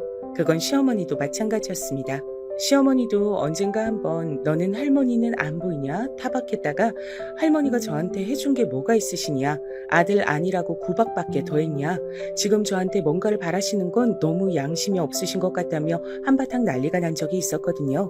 그 이후론 손녀 얘긴 잘 하지 않으셨어요. 가끔 나와도 그 싹퉁 바가지 정도로만 얘기했고 말이죠. 물론 저에겐 네가 하면 뭘 하겠냐는 둥, 너는 그냥 조용히 집에서 살림이나 하라는 둥, 네가 요리 잘한다고 하니 진짜 그런 줄 아느냐는 둥 그런 소리를 해대긴 하셨지만 말입니다. 거의 망하길 바라며 저주하다시피 했지만 그 두 사람의 말과는 반대로 초반부터 장사가 꽤 괜찮게 됐어요. 물론 그마저도 남편과 시어머니는 오픈빨이라는 둥, 원래는 처음엔 장사가 잘 된다는 둥 여전히 그런 말만 해댔지만 말입니다. 저도 장사에 재미를 붙여가고 있었어요. 손님들이 맛있다고 해주시면 기분이 너무 좋고 한 번 오셨던 분이 다시 오면 정말 눈물이 날 것 같은 기분이 들기도 했습니다. 그냥 그 모든 게 너무 재밌었어요. 그리고 무엇보다 제 손으로 돈을 버는 행위 자체가 참 뭐랄까 뿌듯하더라고요. 남편에게 이제 더 이상 생활비가 어쩌고 하는 싫은 소리 하지 않아도 되고 더 이상 눈치를 보지 않아도 됐고 말이죠. 그전엔 생활비로 10만 원만 더 나가도 살림을 잘하네 못하네 사치를 하네 아니네 하면서 말도 안 되는 소리를 해댔었거든요. 그리고 무엇보다 제가 번 돈으로 눈치 없이 뭔가를 사고 입고 하는 것들, 그리고 저희 친정엄마에게 용돈을 줄 수 있다는 게 정말 눈물이 나게 기뻤습니다. 그런 건 처음 해봤거든요. 제가 일이 바빠지자 남편과 마주치는 시간도 줄어들었고 그건 당연히 시어머니와도 그랬습니다. 그래서 거기에서 받는 스트레스도 많이 줄었어요. 만나는 사람마다 바쁘다더니 얼굴은 더 좋아졌네 하는 말들을 들었습니다. 한창 그렇게 바빠서 정신이 없을 때 시어머니 생신인 날이 있었던 적이 있어요. 이때 있었던 일을 말씀드릴까 합니다. 원래 시어머니 생신 땐 제가 음식을 했는데 이번엔 정신이 없어서 제대로 가진 못했어요. 평소에 해드렸던 것보다 가짓수가 조금 적긴 했습니다. 그래도 그만큼 용돈을 더 챙겨드리면 된다고 생각했죠. 그래서 그날은 가게 휴무이기도 해서 오전 일찍 음식을 해 시댁에 들고 갔습니다. 그런데 시어머니는 보자마자 이렇게 말했어요. 이게 다냐? 이번엔 가게 때문에 정신이 없어서요. 그래도 어머니가 좋아하시는 건 다 했어요. 미역국이랑 꽃게탕, 갈비찜 하는데 시어머니가 제가 들고 온 미역국 냄비를 바닥에 집어 던지시더군요. 제가 너무 놀라서 그 자리에 굳어 있었습니다. 돈 좀 번다고 시어머니한테까지 유세를 떨 작정이지 네가? 아니 어머니, 어디서 이따위 음식들을 시어머니 생일이랍시고 들고 와? 네가 지금 제정신이냐? 아니 이게 다가 아니고 뭐? 뭐가 더 있는데? 아니 뭐가 더 있대도 너 요즘 오라고 해도 가게 때문에 못 온다. 뭐 해달라고 해도 바빠서 못한다. 마음에 안 드는 게 한두 가지인 줄 알아? 그런 얘기를 가만히 듣고 있는데 저도 그동안 쌓였던 게 터지는 기분이 들더군요. 아니 어머니, 제가 진짜 바쁜 게 사실이고 하기 싫어서 안 하는 게 아닌 것도 사실이고, 그리고 주변에 한번 물어보세요. 나이 60이 다 돼서 아직도 이렇게 시어머니 시집살이 하는 며느리가 있는지요. 저는 듣지도 보지도 못했네요. 다른 댁 시어머니들은 그래도 나이가 들면 성격도 유해진다는데 어머님은 왜 갈수록 점점 더 괴팍해지시는지도 모르겠고. 뭐? 괴팍? 이게 말 다 했어? 하면서 시어머니가 그대로 제 머리채를 잡으셨습니다. 어찌나 힘도 좋으신지 전 그대로 끌려갔어요. 그렇게 아프다고 소리를 지르는 저를 한참을 머리를 쥐뜯고 나서야 놓아주었습니다. 전 그대로 그 집을 나왔고요. 눈물이 나더라고요. 엉엉 울면서 집으로 돌아왔습니다. 그리고 한참을 앉아있는데 남편이 왔어요. 시어머니에게 얘기를 다 들었다는 듯 들어오자마자 절 향해 소리쳤습니다. 당신 미쳤어? 어머니한테 그런 소리를 해? 어머님이 바쁘다고 그동안 얼마나 당신을 봐줬는데 생일에 평소만 못하면 어른으로선 당연히 서운할 수 있는데 거기다 대고 시집살이니 괴팍하다느니 그런 얘기를 해? 지금 당장 다시 가서 무릎 꿇고 싹싹 빌어. 어머님이 안 받아주신다고 해도 빌어, 당장! 그런 말까지 들으니 더 서럽더라고요. 물론 남편이 제 편이라거나 절 이해해주거나 했던 적이 평생가야 없긴 했지만 이 나이에 이 꼴을 당하고 앉아있는 자기 아내에게 얘기를 들어볼 생각은 하나도 하지 않고 가끔 소리만 지르는 저 모습이 말입니다. 그래서 저도 모르게 큰 소리가 나갔어요. 당신 눈에 내 꼴은 안 보여? 라고 말이죠. 남편은 처음 보는 저의 그런 모습에 상당히 놀란 듯 멈칫했습니다. 하지만 물러설 생각은 없어 보였어요. 어른이 말 안 들으면 자식한테 좀 그럴 수도 있지. 내가 어머니 자식이야? 난 우리 엄마 자식이야. 며느리도 자식이지 뭔 소리야. 당신 여태 그런 마음으로 우리 어머니 대한 거야? 어머님이 나를 단 한 번이라도 자식으로 생각해 준 적이 없는데 내가 무슨 어머님을 부모로 대. 나는 이 집 종밖에 더 됐어. 그리고 며느리도 자식? 그렇게 따지면 사위도 자식인데 당신 우리 집에 어떻게 했어? 남보다 못했잖아. 제가 그렇게 몰아붙이니 남편은 뭐라 말해야 할지 모르겠다는 어벙벙한 얼굴로 서 있더군요. 그 모습조차 너무 꼴보기가 싫었습니다. 지금 당신이 나한테 그런 말을 할 자격이 있어? 난 이제 안 할 거야. 며느리 노릇이고 뭐고 아무것도 안 할 거니까 싫으면 이혼하든가. 그렇게 말하고는 집에서 나와 그대로 친정으로 갔습니다. 그러곤 무슨 일로 왔냐는 친정엄마의 말에 그냥 엄마 보고 싶어서 왔다는 말과 함께 며칠 정도 머물렀어요. 그랬더니 어느 날 남편에게 연락이 와 있더군요. 내가 미안하니까 그만 집으로 들어와. 언제까지 나가 있을 거야. 잘못했다. 사실 그때까지만 하더라도 진짜로 이혼할 마음은 없었어요. 게다가 남편이 그렇게 저에게 사과한 적은 처음이었기 때문에 한 번은 봐주자 하는 마음이 들었던 것도 사실이었고 말이죠. 그랬으면 안 됐는데 전 그렇게 다시 집으로 들어갔습니다. 하지만 그것도 잠시뿐 남편과 시어머니는 하나도 달라지지 않았어요. 특히 시어머니는 그 전보다 훨씬 더 난폭하게 굴었습니다. 얼마나 대단한 일 하는지 한번 보러 왔다. 그렇게 말하면서 가게로 지인들을 다 데리고 와서는 밥을 먹고 갔어요. 물론 계산도 하지 않은 채 말이죠. 자주 그랬습니다. 한두 번이면 저도 뭐 그러려니 할 텐데 손님이 많은 시간마다 그러고 와서 몇 시간씩 자리를 차지하고 있으니 가게 직원들한테도 불만이 나오기 시작했어요. 그래서 가족끼리 모인 날 제가 조심스럽게 얘기했습니다. 바쁜 시간은 피해서 오시거나 아니면 횟수를 좀 줄여달라고 말이죠. 그랬더니 정말 버럭 화를 내시더군요. 아니 그 정도도 못해줘서 시애미한테 언제 와라 오지 마라 하는 게냐? 너는 대체 전에 나한테 그렇게 맞고도 정신을 못 차리는. 뭐라고요? 할머니 엄마 때렸어요? 그 자리엔 딸도 있었거든요. 시어머니는 자기의 화를 주체하지 못하고 그 말을 내뱉었다가 딸이 소리를 버럭 지르자 아차하는 얼굴로 눈을 질끈 감았습니다. 하지만 이내 다시 뻔뻔한 얼굴로 돌아 말했어요. 어른이 자식 잘못하면 그럴 수도 있지. 말도 안 되는 소리 하지 마세요. 어디가 우리 엄마가 할머니 자식이에요? 단 한 번이라도 자식 대접을 해주긴 하셨어요? 시도 때도 없이 불러내서 일시키고 아들 못 낳는다고 구박하고 뻑하면 불러내서 괴롭히고 세상에 어떤 부모가 자식을 그렇게 막대해요? 할머니는 양심이란 게 있으시면 그렇게 말씀하시면 안 되죠. 자식? 자식이요? 딸아이의 그 말에 시어머니도 버럭 소리를 질렀습니다. 이게 지 잘났다고 어른한테 아주 막 대들지? 너네 집 시부모님들은 아냐? 네가 이렇게 버릇없고 막대 먹어낸 거? 저희 시어머니는 저한테 진짜 잘해주셔서 그런 거 모르시거든요. 할머니처럼 맨날 불러내서 괴롭히고 일시키고 그런 걸 하지 않으셔서 앞으로도 모르실 거고요. 저는 원래 세상 시어머니는 다 할머니 같은 줄 알고 얼마나 겁을 먹었는데 아니더라고요. 이게 진짜... 시어머니는 그대로 딸아이를 때리려는 듯 손을 들었지만 딸아이는 절대 지지 않았습니다. 엄만 몰라도 저는 절대 안 참아요. 이대로 저 때리시면 전 바로 병원 가서 진단서 끊고 신고합니다. 시어머니는 딸아이의 그 모습에 기가 질린 듯 손을 내려놨습니다. 어디서 저런 게... 할머니만 하겠어요. 엄마, 나와, 가자. 그렇게 딸아이의 손에 이끌려 나왔습니다. 딸아이는 저를 데리고 그대로 나왔어요. 그러곤 당장 이혼하라며 닥달했습니다. 이제 엄마... 뭐가 모자라서 그렇게 당하고만 있어? 돈도 벌고 충분히 독립할 수 있잖아. 난 엄마가 거기서 그런 취급받는 거 더는 못 보겠어. 딸아이의 그런 말에도 그리고 저도 여기서 더는 살아선 안 되겠다 생각했지만 선뜻 이혼이 마음대로 되진 않더라고요. 그리고 그날 이후 남편이나 시어머니가 저를 덜 괴롭힌 것도 있었고 말이죠. 게다가 제가 일이 너무 바빠서 그런 것에 정신을 쏟을 여력이 없긴 했습니다. 남편과 시어머니는 제가 얼마나 버는지 잘 모르는 것 같았어요. 사실 그쯤까진 식당이 바쁘긴 했지만 엄청나게 장사가 잘 되는 건 아니었거든요.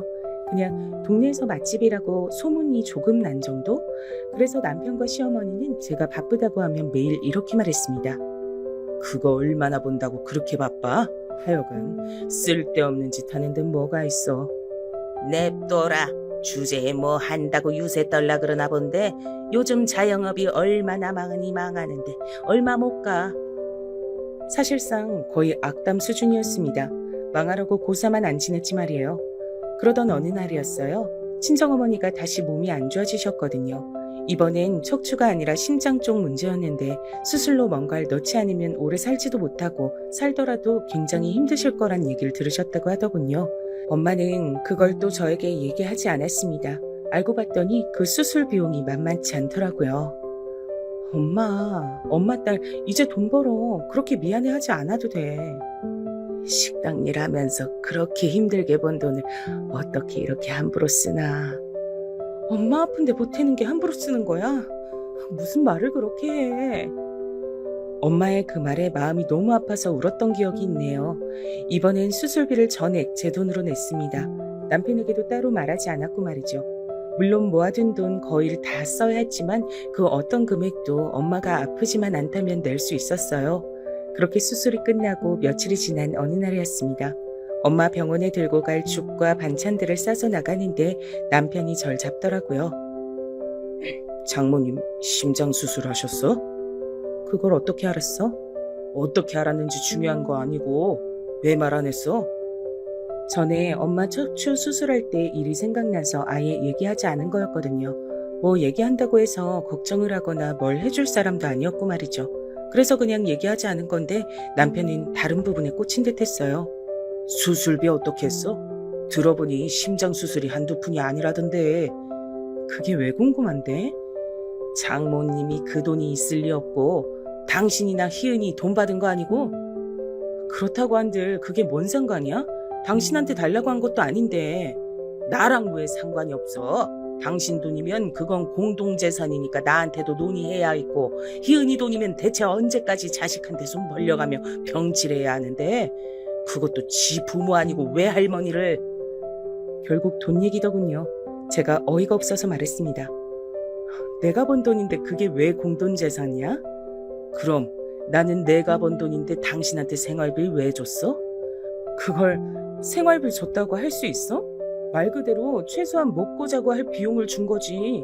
가스비, 전기세, 그리고 장 보는 비용 등등. 정말 생활에 필요한 금액 말고 10원 한 장 당신이 나한테 돈을 더 준 적이 있어? 매달 어디에 얼마 썼는지도 보고받았잖아. 남편은 그 말에 입을 다물더군요. 할 말이 없었겠죠. 하지만 그 뻔뻔함은 상상을 초월했습니다.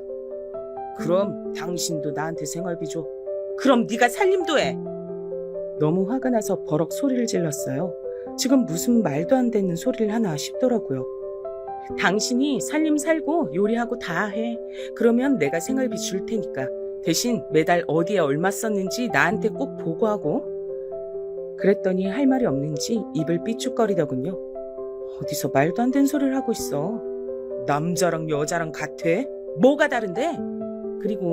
그래서 당신이 여태 나 그렇게 취급하면서 살았잖아. 왜? 그걸로는 아직 부족해? 그렇게 또 한바탕 난리가 나며 그 일이 지나갔습니다. 아니, 저는 아무리 뻔뻔해도 본인 입으로 저런 소리를 할 줄은 몰랐거든요. 척추 수술 때 늙은이 그렇게 더 살아서 뭐하냐고 그렇게 막말을 하던 사람이 제가 그걸 다 얘기하겠냐고요. 그때부터 저는 이혼을 하기로 마음을 먹고 여기저기 상담을 다녔습니다. 물론 딸아이의 도움을 받아서 말이죠. 저는 사실 사위나 사돈댁이 어떻게 생각할까 싶어서 더 못한 것도 있었거든요. 겉으론 괜찮다, 상관없다고 해도 속으론 무슨 생각들을 할지 사실 모르는 일이잖아요. 그런데 사위는 진심으로 저의 그런 선택을 응원해줬습니다. 저는 어머님의 선택을 정말 응원하고 존중합니다. 그동안 아버님이 어머님한테 하시는 행동들을 보면서 옳지 않다고 생각했던 적도 많고, 그리고 새로운 인생을 시작하시기에 나이가 무슨 상관이 있겠어요. 저희 집에서도 그런 건 전혀 개의치 않아들 하시니 너무 걱정 마세요. 그 말에 굉장히 용기를 많이 받긴 했어요. 고맙기도 했고 말이죠. 그렇게 저는 남편과 한참 이혼 준비 중이었습니다.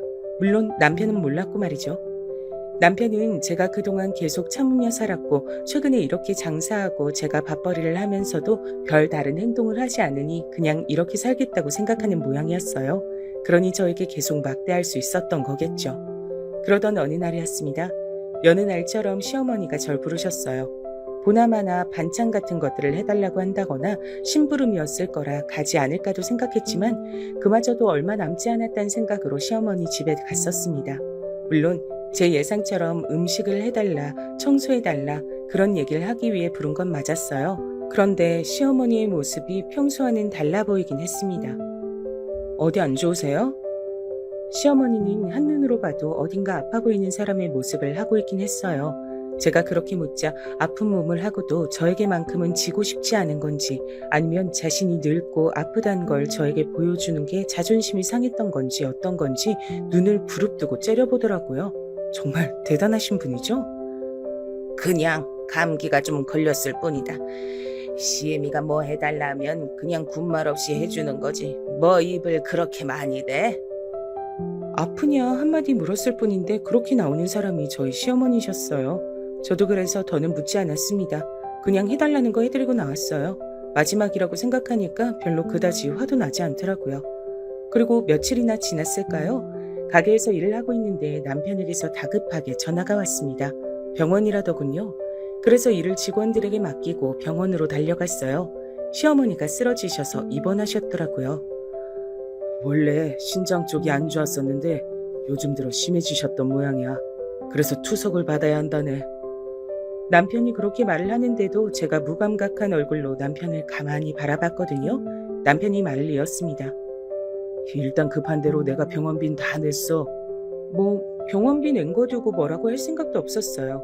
저희 엄마한텐 늙어서 그렇게 병원에 돈 들여가며 살아선 뭐하나 하더니 자기 엄마 아프니까 한 번에 망설임 없이 그렇게 병원비를 낸 게 웃기긴 했지만 말입니다.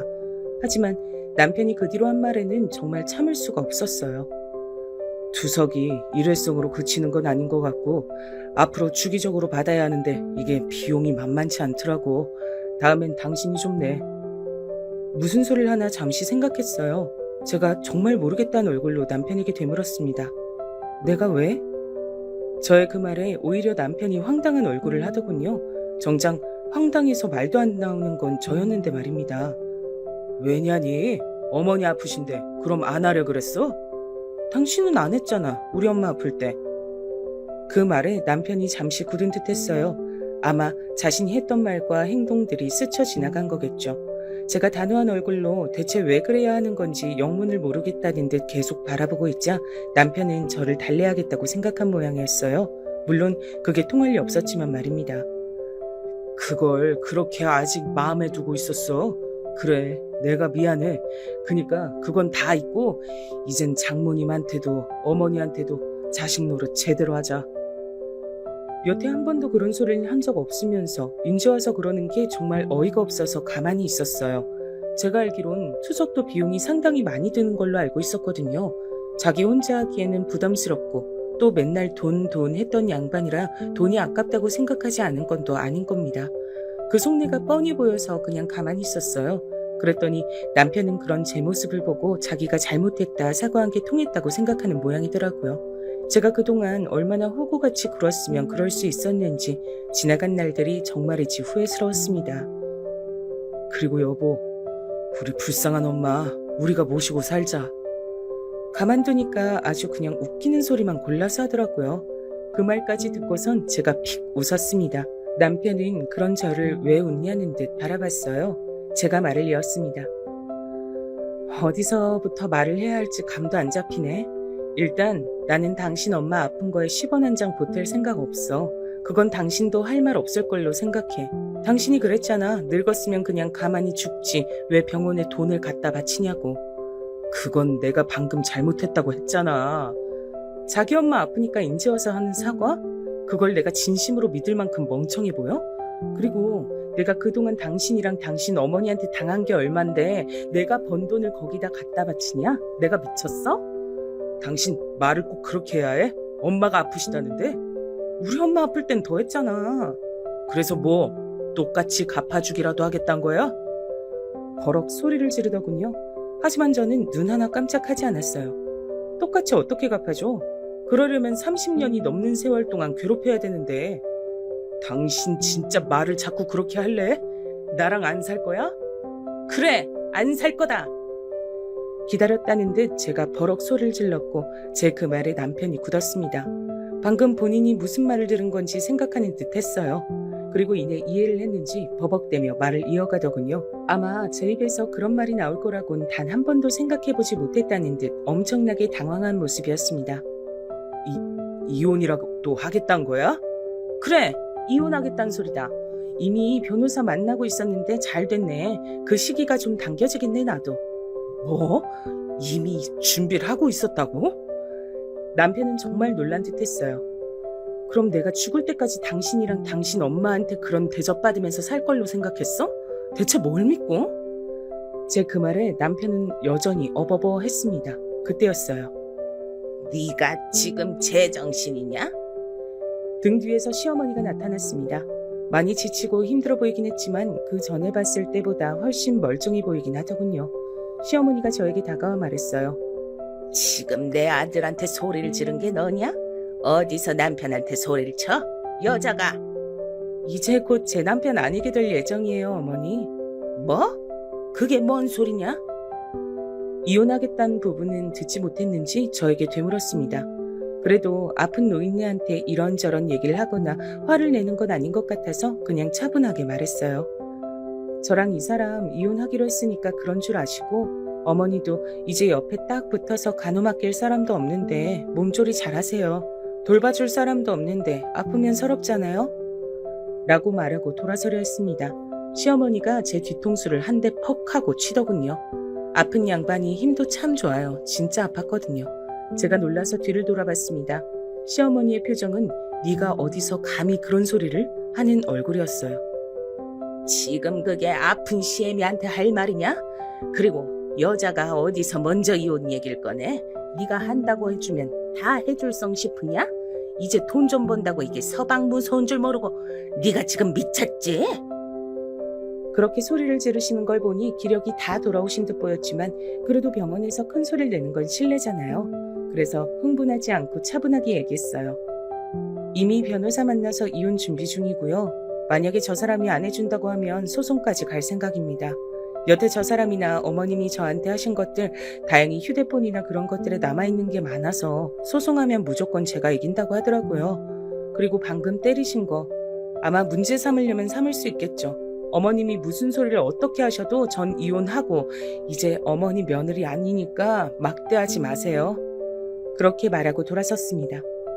아니, 저게 어머니. 뒤에서 어머님이 쓰러지시는 듯한 소리가 들려왔지만 돌아보지 않았어요. 이내 잠잠해진 걸 봐서 그마저도 쇼인 것 같았습니다. 그렇게 집으로 돌아와 짐을 챙겼어요. 이 집에 있는 것들은 최소한으로 챙겨 나오고 싶었습니다. 여기서의 기억들을 다 털어내고 새롭게 시작하고 싶은 마음이 컸거든요. 집을 나오고 미리 알아봤던 것처럼 옮겼어요. 사실 전부터 옮기려고 알아본 집이 있었거든요. 딸아이는 본인이 사주겠다고 했지만 전 그것도 부담이 된다고 혼자 천천히 하나하나 넓혀가고 싶다고 작은 집 하나를 월세로 얻어뒀습니다. 그리고 잠시 후 제가 집을 나갔다는 걸 알게 된 남편에게 전화가 왔지만 받지 않았습니다. 그 다음엔 문자가 왔지만 읽지도 않았어요. 잠시 뒤 딸아이에게 전화가 왔습니다. 저와 연락이 되지 않자 남편이 딸아이에게 전화한 모양이더라고요. 전화를 받자마자 딸아이가 밝은 목소리로 말했어요. 엄마, 집 나왔다며? 잘했어. 세상 어떤 딸이 엄마가 집을 나왔다는데 잘했다고 하는지 원. 그 현실이 씁쓸해서 웃었습니다. 네 아빠가 전화했댄? 엄마 어딨냐고. 그래서 모르고 알아도 아빠한테는 알려드릴 생각 없으니까 나한테 묻지 말라 그랬어. 그렇게 집을 나온 뒤 본격적인 이혼 절차가 진행됐습니다. 남편은 당연히 합의하지 않았어요. 그래서 소송으로 갔습니다. 그 사이에 협박도 하고 빌어도 보고 저에게 할 수 있는 건 다 하는 듯 보였지만 전 하나도 받아주지 않았죠. 그리고 소송이 남편에게 완전히 불리하게 돌아갔고 남편도 그걸 인정하던 어느 날이었습니다. 어머니가 당신 한번 보고 싶대. 시어머니가 저를 보고 싶다고 했다더군요. 마지막 인사라도 해야겠다 생각했습니다. 그때 병원에서 본 모습이 마지막인데 제대로 인사도 안 했잖아요. 어쩌면 이제 살아생전엔 평생 볼 일도 없을 수 있으니 그냥 인사나 하러 가야겠다 하는 마음으로 찾아갔어요. 그간 미안했다. 그러니 그만하거라. 예상을 아예 하지 않은 건 아니었어요. 건너듣기론 병간호해주는 간병인들도 하나같이 마음에 안 든다며 잘라냈고 음식도 워낙 까탈스럽게 굽는 바람에 스스로 그만둔 분들도 많았다고 들었거든요. 본인이 불편한 게 많아지고 힘이 드니 미안하다 사과를 할 거란 걸 이미 알고 있었습니다. 어머니, 저는 어머니 사과 한마디로 물러설 거였음 시작도 안 했어요. 이건 제가 한두 번 당한 걸로 내린 결정이 아니에요. 수십 년간 쌓여온 겁니다. 그러니까 사과한답시고 해결될 일도 아니죠. 전 어머니 며느리로 살 생각이 죽어서도 없어요. 그러니 포기하시고 어머니도 불편하면 불편한 대로 사세요. 평생 며느리 부려먹으며 편하게 사셨으면 이젠 좀 그래도 돼요. 제 말에 뭐라 하는 시어머니를 그대로 두고 사온 과일을 두고 나왔어요. 잘 지내시란 인사를 하고 말이죠. 위자료나 재산 분할은 많이 받지 않는 걸로 최종 합의했습니다. 아마 시어머니 병원비에 돈이 많이 들 거예요. 그걸 알고 있었기 때문에 더 받지 않았죠. 남편도 그 조건으로 더 시끄럽게 굴지 않고 합의를 해준 거고요. 그렇게 다 정리했습니다. 저는 이제 장사를 하면서 혼자 살고 있어요. 장사 규모가 점점 더 커지고 제가 마련한 살림살이들이 늘어나고 요즘은 그 재미로 하루하루를 즐겁게 보내고 있습니다. 물론 남편은 까탈스러운 시어머니 때문에 고생이 많은 듯 했지만요. 이제 제 마음의 반의 반이라도 알지 모르겠네요. 늦었다고 생각했지만 그런 게 아니었더라고요. 지금 돌이켜보니 그렇습니다. 그때 그런 결정을 내리지 않았으면 지금 전 시어머니 병간호나 하며 또 하루하루를 힘들고 우울하게 살아내고 있었겠죠. 생각만 해도 끔찍하네요. 긴 얘기 들어주셔서 감사합니다. 세상에는 그냥 막대해도 되는 사람은 없는 것 같아요. 시어머니와 남편이 그걸 절실하게 느끼길 바랄 뿐입니다. 그럼 이제 그만 사연을 줄일게요.